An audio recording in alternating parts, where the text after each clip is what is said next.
ఆలయం కార్యక్రమానికి స్వాగతం. ఈరోజు మనం తిరుచానూరులోని మల్లవరంలో వెలిసిన శ్రీ ఛాయ ధ్వజస్తంభ సాలిగ్రామ వెంకటేశ్వర స్వామి ఆలయానికి వచ్చేసాం. ఈ ఆలయంలో ఎన్నో వింతలు విశేషాలు దాగి ఉన్నాయి. ధ్వజస్తంభం లేకపోయినా ధ్వజస్తంభం నీడ మనకు కనిపిస్తుంది. అంతేకాకుండా దేవుడు ఎన్నో అవతారాల్లో లేడు, ఒకే ఒక్క అవతారంలో మనకు దర్శనమిచ్చే విధంగా ఇక్కడ మనకి దేవుడు ఒక్కటే అని మన అందరికీ చెప్పే విధంగా ఈ ఆలయం రూపుదిద్దుకుంది.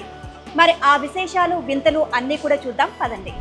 ఈ ఆలయం శివాలయమా, వెంకటేశ్వర స్వామి ఆలయమా, అమ్మవారి ఆలయమా, ఏ ఆలయం అని చెప్తారు? దేవుడు అన్ని రూపాల్లో లేడు, ఒకటే రూపంలో ఉన్నారు. ఒక్కడే దేవుడు అని గుర్తుగా ఈ ఆలయం నిర్మితమైంది. ఇక్కడ మూల విరాటిని చూస్తే మనకు వెంకటేశ్వర స్వామి దర్శనమిస్తారు, అమ్మవారు దర్శనమిస్తారు, అలాగే శివుడు కూడా మనకి దర్శనమిస్తారు. మరి అంత అద్భుతమైన ఆ మూల విరాట్ను మనం దర్శించుకుందాం. అంతేకాకుండా ప్రపంచంలో ఎక్కడా కూడా ఇటువంటి ఆలయం మీరు చూసి ఉండరు. అటువంటి అద్భుతమైన ఆలయాన్ని ఈరోజు మన ఆలయం కార్యక్రమంలో మీ ముందుకు తీసుకొచ్చాం. పదండి, మూల విరాట్ను దర్శించుకుందాం.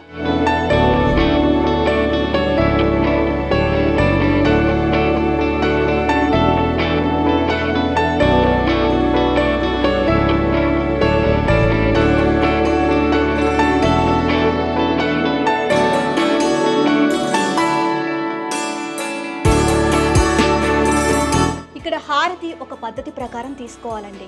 స్వామివారికి హారతి ఇచ్చిన తర్వాత ఈ హారతిని ఇలా వేళ్లతో, అంటే ఈ వేడిని మన వేళ్లకు తగిలే విధంగా తిప్పి 3 సార్లు ఇలా ఆ వేడిని మన కంటికి ఆనించాలి. ఈ విధంగా దేవుడికి హారతి ఇచ్చిన హారతిని ఆ వేడి మన కంటికి తాగలటం వల్ల ఆ దేవుడే స్వయంగా మనల్ని సృష్టించిన విధంగా ఉంటుంది. అంతేకాకుండా ప్రతి ఆలయంలోనూ మనము మన గోత్రనామాలతో పూజలు నిర్వహిస్తాం. ఈ ఆలయంలో ప్రత్యేకించి గోత్రనామాలకు ఇక్కడ పూజ చేయరు. ప్రతి ఆలయంలోనూ గోత్రనామాలు చెబితే పూజలు నిర్వహిస్తారు. ఎందుకు అంటే మన ఆత్మకు ఆ దైవమే తల్లి తండ్రి. తల్లి తండ్రి దగ్గరికి వెళ్ళినప్పుడు నేను పలానా వ్యక్తిని, పలానా గోత్రంతో నేను ఇక్కడికి వచ్చాను అని మనం చెప్పం కదా. మనం వచ్చింది ఆ స్వామివారికి, అమ్మవారికి, అంటే ఆ తల్లికి తండ్రికి తెలుసు. కాబట్టి మనం ప్రత్యేకించి ఆ స్వామివారికి చెప్పాల్సిన అవసరం లేదు. మనం వచ్చామని ఆయనకి తెలిసిపోతుంది. మన కష్టం ఏంటి అనేది ఆయన తెలుసుకుంటారు. కాబట్టి ఈ ఆలయానికి మనం భక్తితో వచ్చి ఆ స్వామివారిని దర్శించినంత మాత్రానే మన కోరికలు నెరవేరుస్తారు. మనం ఏ ఆలయంలోనైనా హోమాన్ని నిర్వహించాలి అంటే మన పేరు మీద అర్చకులే హోమాన్ని నిర్వహిస్తారు. కానీ ఇక్కడ విశేషం ఏంటి అంటే మన చేతుల మీదనే హోమాన్ని నిర్వహించిస్తారు. సో దీనికి సంబంధించి ఆడవాళ్ళు కూడా ఇక్కడ హోమం నిర్వహించేలా అన్ని ఏర్పాట్లు చేస్తున్నారు. ప్రతి ఒక్కరూ కూడా, అటు ఆడవాళ్ళు మగవాళ్ళు అని తేడా లేకుండా ప్రతి ఒక్కరి చేత ఇక్కడ ఒక హోమాన్ని నిర్వహించడం విశేషం.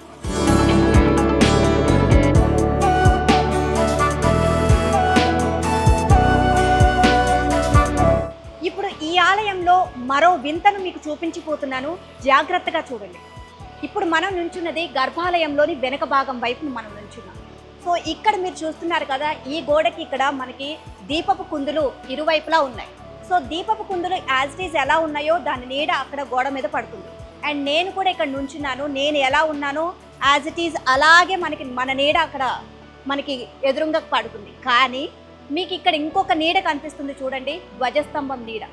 మీకు ఇక్కడ గర్భగుడి బ్యాక్ సైడ్ మీకు ఎక్కడా కూడా ధ్వజస్తంభం కనిపిస్తున్న ఆనవాళ్ళు ఎక్కడైనా చూస్తున్నారా మీరు?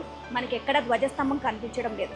సో ఇక్కడ మనం చూడొచ్చు, ఇక్కడ నించొని మనం చెయ్యి పెడితే మనం ధ్వజస్తంభం మీద చెయ్యి వేసినట్లే ఉంటుంది. అలాగే ఇటువైపు మనం వచ్చినట్లయితే కనుక, ఇటు చివర మనం నుంచున్నట్లయితే కనుక మనం ధ్వజస్తంభం మీద ఇటువైపు కూడా చెయ్యి వేసినట్లుగా మనకి నీడ కనిపిస్తుంది.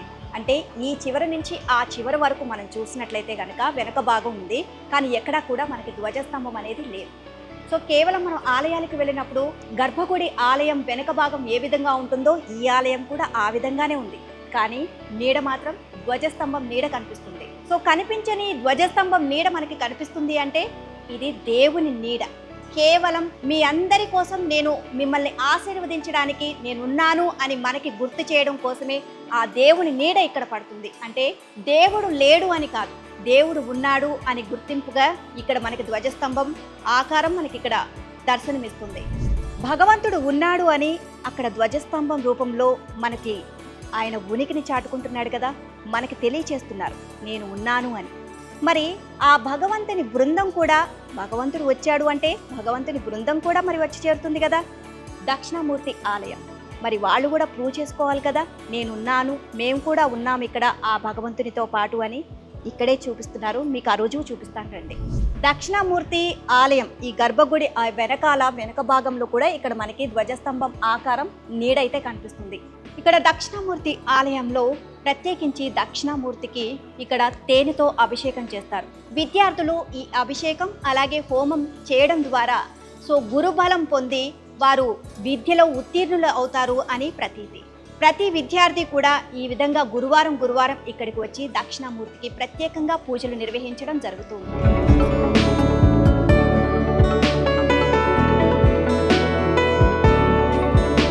ఈ ఆలయంలో అడుగడుగున ప్రతి ఒక్కటి విశేషమే.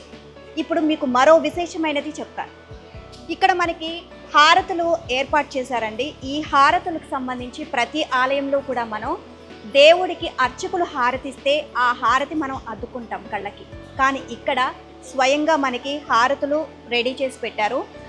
ఇక్కడ మనకి వత్తేసి ఇక్కడ మనకి హారతిలో ఆయిల్ వేసి మనకి ఇక్కడ ఏర్పాటు చేయడం జరుగుతుంది. ఇది పట్టుకొని మనము గర్భగుడిలోకి వెళ్ళగానే స్వామివారికి మనం హారతి స్వయంగా మన చేతులతో మనమే ఇవ్వచ్చు. మన చేతులతో స్వయంగా స్వామివారికి హారతి ఇచ్చి అది మనం కళ్ళకు అద్దుకోవచ్చు. ఇక్కడ ఇదే విశేషం అన్నమాట. ఇంకా చాలా విశేషాలు ఉన్నాయండి, అవి కూడా మనం తెలుసుకుందాం. మనం కూడా మన చేతులతో స్వయంగా స్వామివారికి హారతిద్దాం పదండి. ఇక్కడ గర్భాలయంలో స్వామివారికి స్వయంగా మన చేతులతోనే హారతి ఇవ్వచ్చు. ముందుగా ఈ ఆలయం లోపలికి వచ్చిన భక్తులు ఈ హారతి తీసుకొని ఎక్కడైతే నేను ఉన్నాను అని ఆ భగవంతుడు తన ఉనికిని చాటుకుంటున్నాడో ఆ ముందుగా ధ్వజస్తంభానికి హారతులు ఇచ్చిన తర్వాత మూల విరాట్ గర్భగుడిలోకి వెళ్ళి స్వామివారికి స్వయంగా హారతిస్తారు. మనం కూడా ఈరోజు స్వామివారికి స్వయంగా నా చేతులతో హారతి ఇవ్వబోతున్నాను. ముందుగా మనం దేవుడి నీడకు హారతి ఇద్దాం.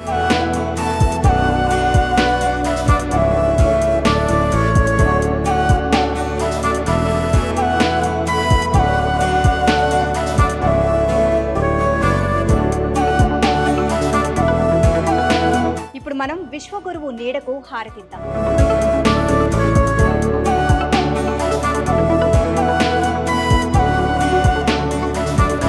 స్వయంగా మన చేతులతో హారతి ఇచ్చిన అనంతరం మనకు ఏదైనా కోరిక ఉంటే ఆ కోరిక మొక్కుకొని అప్పుడు ఈ హారతిని హోమంలో వేయాలి.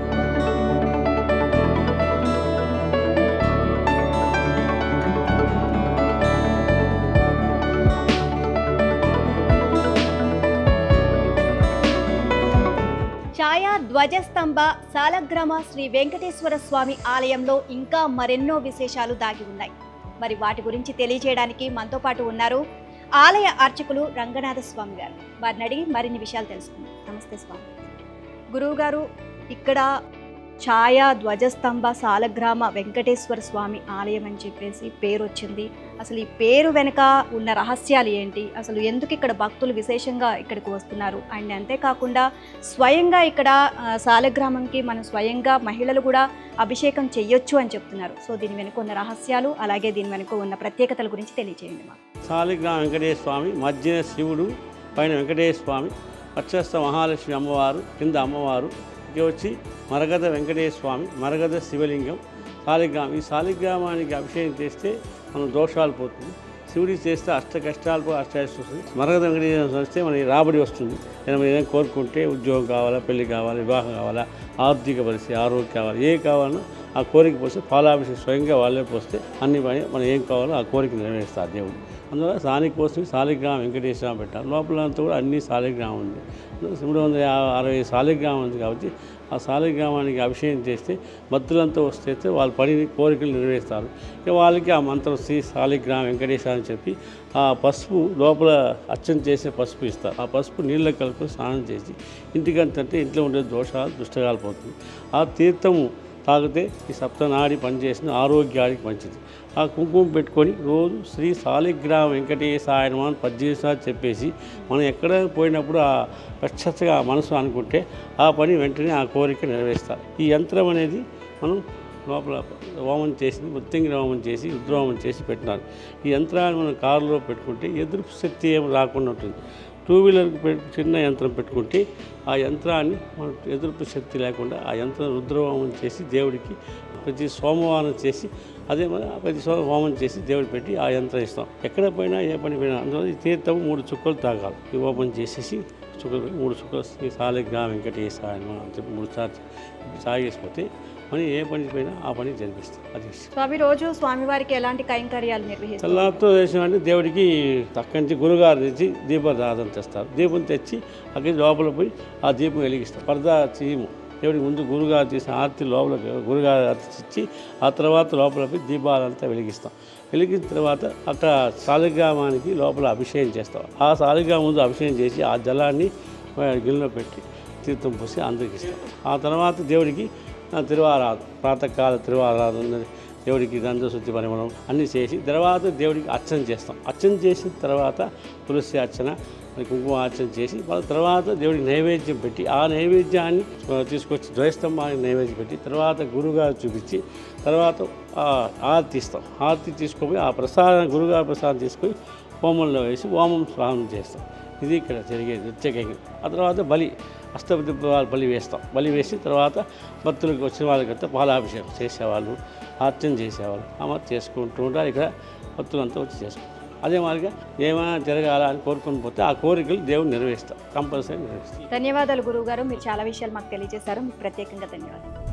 ఛాయా ధ్వజస్తంభ సాలిగ్రామ శ్రీ వెంకటేశ్వర స్వామి ఆలయానికి వచ్చాము అంటే ఈ ఆలయంలో ప్రతి ఒక్కటి కూడా మనం స్వయంగా అనుభూతి చెందుతాం. దగ్గరగా ఆ భగవంతుని వద్దకు వచ్చి ప్రతి ఒక్కటి కూడా మన చేతులతో స్వయంగా చేయడం వల్ల ఆ స్వామివారికి స్వయంగా మనం దగ్గరగా వచ్చాము అన్న అనుభూతి కలుగుతుంది.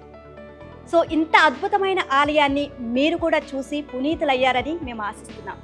ఇది ఇవాల్టి ఆలయం కార్యక్రమం. మరో ఆలయం కార్యక్రమంలో మళ్ళీ కలుసుకుందాం. నమస్కారం.